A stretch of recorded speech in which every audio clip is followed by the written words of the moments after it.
Mga Chuki, for today's video ay nagluto lang tayo ng 2 piraso ng tuna sa miso mga Chuki dahil nga bilang isang OFW ay kailangan nating magtipid. So kailangan natin magluto ng sarili nating pagkain. And for today's video mga Chuki ay papakita ko sa inyo kung paano tayo makatipid sa ating recipe for today's. Ito mga Chuki, bumili lang ako ng isang tali ng mustasa sa Pinoy Market. So, ang mustasa na to ay nagkakahalaga lang ng 25 pesos sa pera natin dyan sa Pilipinas mga Chuki. By the way, nandito ako ngayon sa Saudi Arabia bilang isang barista mga Chuki. Ikaw Chuki, isang bansa ka ngayon? Please comment down below naman para alam ko naman kung saan nabot na yung aking video. So hiniwa ko lang to ng ganitong kalalaki lang yung ating mustasa dahil nga gusto ko sa mustasa yung medyo talagang medyo may kalakihan yung hiwa kasi gusto ko talaga yung medyo may mangunguya ako mga Chuki. Pagkatapos natin siyang hiwain, iset aside muna natin siya. Umpisa na natin mga Chuki yung ating pagluluto sa paglalagay ng tubig. So nasa inyo na kung gaano kadami yung gusto nyo sabaw mga Chuki.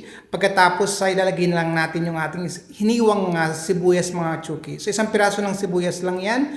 Pagkatapos naghiwa din ako ng luya mga Chuki ng pa-strip. So konting luya lang mga Chuki. And then naghiwa din ako ng konting bawang mga Chuki. So ayan, 4 na pirasong bawang lang mga Chuki na dinikdik. Pagkatapos 1 piraso lang talaga ng kamatis mga Chuki. Ayan. Pagkatapos maglalagay tayo ng 2 piraso ng sili. Pero nasa inyo na yan kung gusto niyo ng may sili or hindi. Optional din naman yan mga Chuki. Ayan. Pagkatapos takpan muna natin siya at pakuluan natin siya ng 5 minuto. 5 minutes later. Ayan mga Chuki, after 5 minutes, titignan na natin yung ating pinakulang mga kamatis, sibuyas at luya mga Chuki.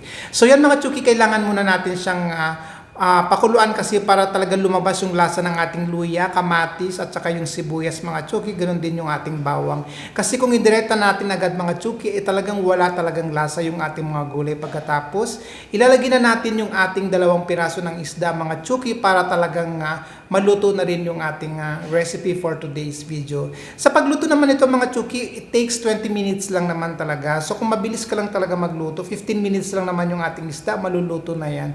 So no need pang bumili ka sa labas kung meron ka lang naman ding kakayahan para magluto ng iyong pagkain.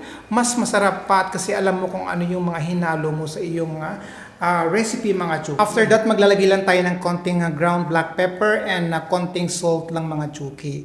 So sa salt naman kasi, konti lang nilalagay ko dahil nga hindi yan maganda sa health na natin. And then maglalagay tayo ng tamarind powder mga Chuki. So tamarind na aking ginamit. Hinati ko lang yung isang buo na binili ko mga Chuki kasi kung ilalagay ko naman lahat sobrang maasim na. Pagkatapos nyan, itakpan muna natin siya at pakuluan natin siya ng 15 minuto para talagang maluto na yung ating isda at lalo pang maluto yung ating mga sangkap mga Chuki.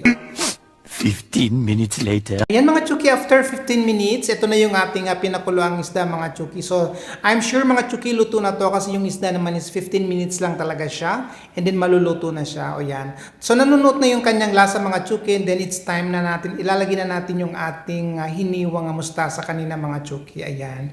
You can add more vegetable. Nasa inyo naman yan mga Chuki. Ayan. Kung nagustuhan yung aking video, please don't forget to follow my page, like, and share naman ko mga Chuki at mag-comment ka naman kung meron kang nais na idea sa aking nilutong sinigang sa miso ngayon mga Chuki. Ayan.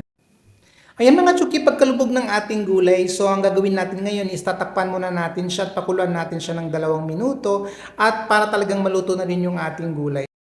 Inches later. After 2 minutes mga Chuki, ito na yung ating gulay. So yan, sobrang kulo na yung mga Chuki. So it's time to eat na mga Chuki. Katulad nga ng sabi ko, wag na natin pakalutuin yung ating gulay kasi pangit naman pag mo-overcook na yan. So tara na mga Chuki, kain na tayo. Thank you for watching and stay safe. God bless everyone. Don't forget to love, love, love, love. Goodbye. See you until next video.